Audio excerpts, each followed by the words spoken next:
now, the officials are ready, the fighters are in the ring, and they are ready. So for the thousands in attendance and the millions watching around the world, ladies and gentlemen, let's get ready to rumble! All right, guys, well, let's get right into it. Conor Benn ended the longest layoff and most troubling portion with a win over a game opponent.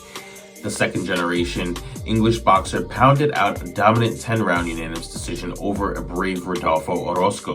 Scores of 99-91, 99-91, and surprisingly close 96-94 went in favor of Benn in just his second stateside fight in their DAZN-aired co-feature Saturday from Caribe Royale Orlando in Orlando, Florida.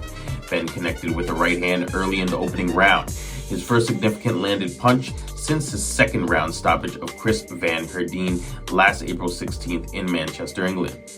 Conor didn't show any signs of ring rust or worry over the year-long drug testing scandal that led to a canceled fight with Chris Eubank Jr. and his career-long 17-month ring absence. Saturday's return came at middleweight, the first for Benn, who normally campaigns at welterweight.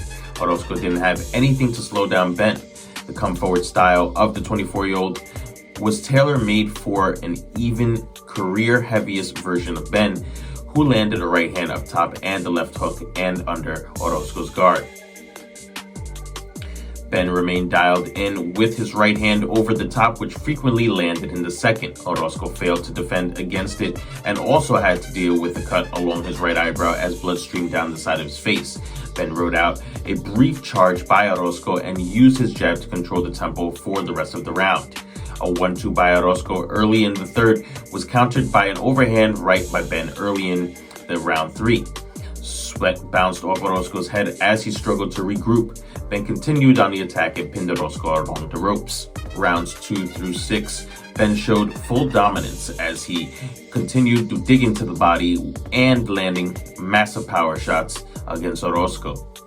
Modest chants of Mexico were belted out at the start of round 7. Benn was content to fight behind his jab and the occasional long right hand to the body as the pace continued to slow over the second half. Benn put forth a more potent attack in round 8. A left hook to the body landed for the Brit, though it didn't deter Orozco from coming forward. Benn came back with a flickering left hook upstairs and later landed a right hand followed by a slick head movement to avoid a counter. Orozco missed widely with a right hand that caused him to pitch forward into the ropes. The sequence was correctly ruled a slip, as well as when Benn briefly lost his footing from the slick center ring logo. Benn unloaded his offense in the final minute, beginning with a right hand to the chin. An ensuing volley by Benn forced Orozco to cover up as he went back into the ropes, but survived the onslaught and made it to the bell. Conor Benn, now 22 wins, 0 losses, 14 by way of knockout, was able to get in rounds given the lengthy ring absence, though when and where he returns remains unclear. Saturday's appearance came with the blessing of the Florida Athletic Commission, where Benn is licensed, as well as in Texas. He remains unlicensed in the UK. The July 28th ruling from the National Anti-Doping Panel noted that Benn was no longer provisionally suspended, though the decision has been appealed by the British Boxing Board of Control and UKAD. The ongoing matter only affected his ability to fight in the US, in that Benn was required to submit a clean drug testing sample per WADA-accredited out-of-competition standards. As much was submitted by Benn, who was subsequently green-lighted by the Association of Boxing Commissions to continue his career, at least in the US, where he fights for just the second time. Guys, what do you think about Conor Benn's performance this evening? Congratulations, Conor Benn, on your return fight.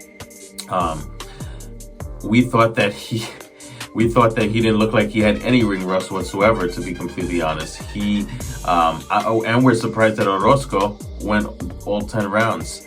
Conor Benn was hitting him hard. He looked good. He looked good in there. He looked actually really good in there, considering 18 months and not even considering 18 months. So, I mean, what do you think is next for Benn? Do you think Eubank Jr. is next on the list? I think that fight really does have to happen in the UK, of course, for the fans, for the history.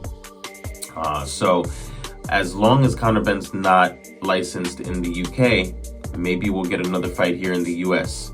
But we'll see, guys. Again, let us know what you guys think in the comments below about Conor Benn's performance this evening, and what do you think is next for Conor Benn.